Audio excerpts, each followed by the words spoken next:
নমস্কার বন্ধুরা, আমি এখন রয়েছি মালদা স্টেশনে। আর আজকে আমাদের গন্তব্যস্থান হলো কলকাতার মেট্রোগুলি। তো এখানে যাওয়ার মেন কারণ হলো আমরা কলকাতার মেট্রোগুলির থেকে একটা ক্যামেরা আর একটা গিম্বল নেব, তো তার জন্যই মেনলি যাওয়া। আর আপনার ভিডিওটা শেষ পর্যন্ত দেখতে থাকুন, তাহলে আপনাদেরকে দেখাবো আমরা কি ক্যামেরা নিচ্ছি আর কি গিম্বল নিচ্ছি। কারণ আগামী দিনে যারা প্ল্যান করছেন, যারা মেট্রোগুলিতে আসবেন, বিশেষ করে মালদা থেকে, তাদের জন্য এটা অনেকটা হেল্পফুল হবে এই ভিডিওটা। আর আমরা এখন মালদা ক্রস করছি।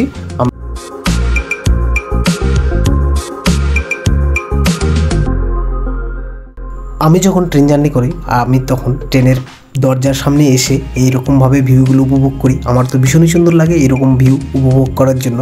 সত্যি ট্রেন ছাড়া এটা কিন্তু কখনোই সম্ভব হতো না। সো ফাইনালি রাত্রি হওয়ার জন্য আমরা তাড়াতাড়ি ডিনারটা সেরে নিলাম, কারণ আমরা খেয়ে দিয়ে উঠিনি, আমাদের খিদে পেয়ে গেছিলো। তাই আমরা দেরি না করে সিট পেয়ে গেছিলাম, আমাদের রিজার্ভেশন করা ছিল, তো আমরা সঙ্গে সঙ্গে সিটে বসে খেয়ে নিলাম। কারণ আমি রিজার্ভেশনে যাই না, আমি মেনলি গেলে বেশিরভাগই আমি জেনারেলে যাই। তো এবার টিকিট কেটেই গেছিলাম কারণ। সো ফাইনালি আমরা ভোরবেলায় পৌঁছে গেলাম শিয়ালদা স্টেশনে। আর শিয়ালদা স্টেশনের ভিড়টা জাস্ট দেখতেই পাচ্ছেন কত লোকজন রয়েছে এখানে।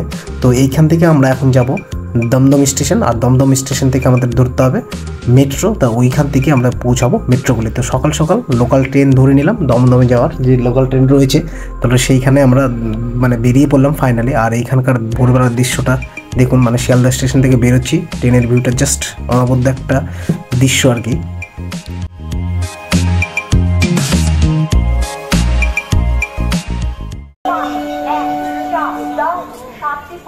শিয়ালদা লোকাল 2 নম্বর प्लेटफॉर्म আসছে।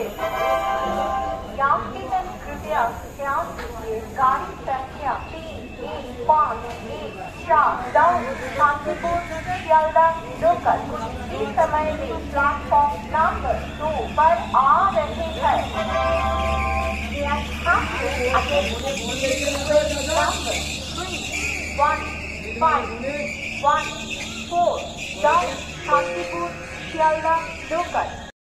তো শিয়ালদা স্টেশন থেকে তাড়াতাড়ি পৌঁছে যাওয়ার জন্য দমদম স্টেশনে আমরা অনেকটা সময় বসেছিলাম, তা কারণ মেট্রো রেল 8টার পরে চালু হয়।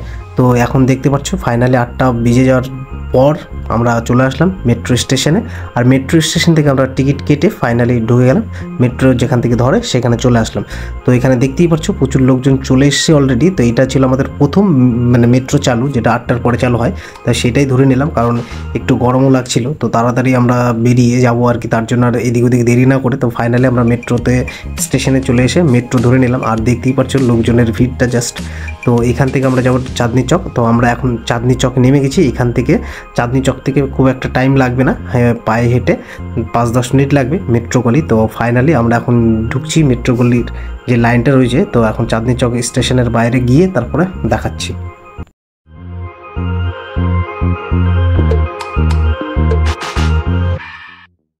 তো আমি এখন আছি মেট্রো গলিতে, আর মেট্রো গলিতে এখন দোকান সব খুলিনি, তো এখানে ওর জন্য ওয়েট করছি। তো দেখা যাক।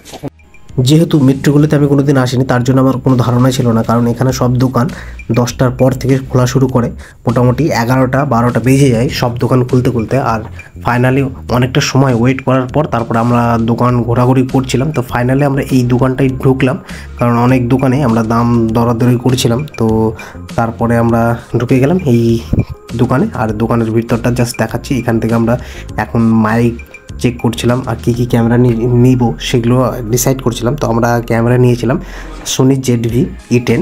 তো এই ক্যামেরাটা আমাদের পছন্দ হয়েছিল। তারপর আমরা গিম্বল নিয়েছিলাম রোহিণী RS2। এই গিম্বলটার দাম পড়লো প্রায় 28,000 টাকার মতো। তো প্রচুর দাম আর কি, আমার তো ধারণাই ছিল না এত দাম। আর ক্যামেরাটার দাম পড়েছিল মোটামুটি 60,000 টাকার মতো। তো এই ছিল আমাদের সেট আপ, এই সেট আপ দিয়ে আমাদের ভিডিও শ্যুট করার জন্যই নেওয়া মেনলি। তো দেখতেই পাচ্ছ। তো আমরা যেহেতু আমাদের কোনো ধারণা ছিল না, তার জন্য আমরা বললাম দোকানদারকে যে আমাদের সেটিংটা করে দাও। তো আমাদের ফাইনালি সেটিংটা আমরা দেখিয়ে দিল। তো কীভাবে সেটিং করতে হয় সব মোডগুলো দেখিয়ে দিল, বুঝিয়ে দিল কীভাবে ব্যালেন্স করতে হয়। কারণ গিম্বল নিলে হয় না, গিম্বলের ব্যালেন্স করার বিষয়টা খুবই টাফ। তো এখানে শেষ করছি ভিডিওটা। ভালো লাগলে লাইক, শেয়ার, কমেন্ট করে জানাবে।